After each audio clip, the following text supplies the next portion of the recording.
Hello everyone, hope you all are doing well. In my today's session, I'll be discussing about power and its types. The question arises, what is power? Having the capacity or the ability to act in a certain way or impose your will on others. But in a work context, people interpret the concept of power in different ways. Some people see power as something they perceive from an external source. This could be an assigned title or the position that gives someone control and the authority over the others. Other people believe power is an innate quality that can be cultivated internally and that can manifest externally. In this sense, a personal growth and power grows as they develop. Power and leadership. Basically, if I talk about power and leadership and power versus influence, they both have very important role. Powerful leaders have a great capacity to influence others. Their power is based on combination of their innate leadership qualities and the way the other possesses them. However, having power doesn't necessarily equate to having influence. The most powerful leaders support and uplift their team members instead of dominating and controlling them. Power and leadership. The most powerful leaders have clarity and self discipline. This allows them to lead by example. By modeling disciplined behaviors, they encourage and inspire their team members to do the same. When employees are self disciplined, they require less micromanagement. This in turn increases the leader's power, creating a virtuous cycle of trust and self leadership. For understanding the basis of power, French and Riven researchers at the University of Michigan identified five bases, or you may say the sources of social power. In 1959, the first one is legitimate, the second one is reward, the third one is expert, the fourth one is referent, and the fifth one is coercive. Let's have a look on each of them. Legitimate power is obtained through demonstrating your skills required for your job.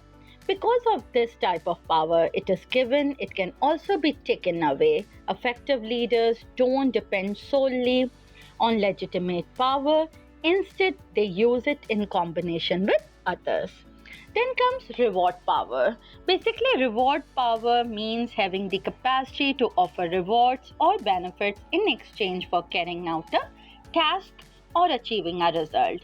Rewards usually come in the form of raises, benefits, promotions, or public praise.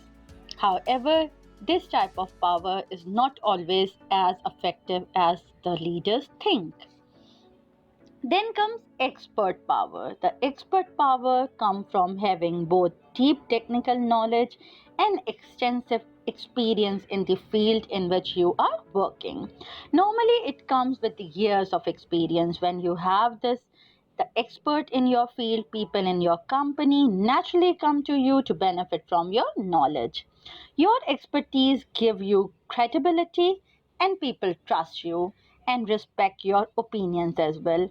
Expert power gives you the ability to influence co-worker across all levels of the organization. This enables you to steer the growth and development of both individual colleagues and the capacity of overall organization by aligning your own goals with the organizational goals. So expert power plays a very significant role for both the technical knowledge and the broad horizon of the experience in your own field, I must say. Then comes referent power. According to Nicole Lipkin, author of What Keeps Leaders Up at Night, this is the type of power that gives the leaders the greatest influence. Leaders get referent power through qualities that inspire trust and respect in their colleagues. These include honesty and integrity. A person who holds referent power have excellent interpersonal skills This makes them natural leaders. They listen to their colleagues and offer help and support. Then comes coercive power. Basically, coercive power is one of the most commonly used in many workplaces, yet it is also the least effective. In fact, Lipkin advises leaders never to use coercive power. It involves using threats to force people to do as per your wish. They might not agree with what they have to do, but they do it out of fear of repercussions such as losing their jobs or getting not their payment on time or anything which can give a bad impact on their personality. For example, in many companies, leaders demand constant innovation and new ideas from their employees. Those who don't measure up face being replaced by the someone else. Now the question is that how to use these types of power.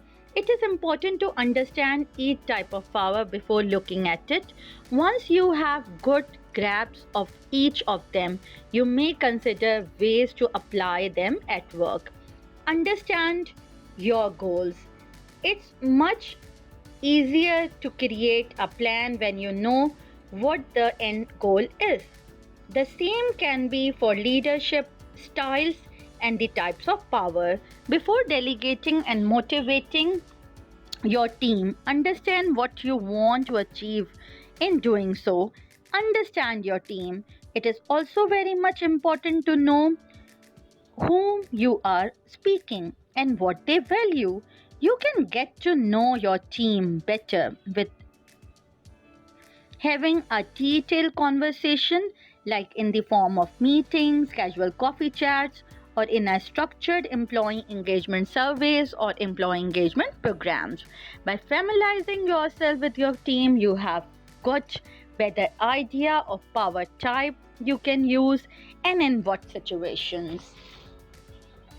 Consider your leadership style. Are you a democratic leader who likes to hear from each individual before making any decision? Or you take a more top down approach? Different leadership styles feed into and support various types of power. So try to think of them as a cohesive partnership for great leadership. Reflect and revise your approach. You might have a great success for the first time you apply a new type of power, but it may fall flat and does not resonate with your team or your own values. Then try another approach. Remaining flexible and being open to feedback will make the entire process much easier. Thank you so much from my side. Have a good day. Allah Hafiz.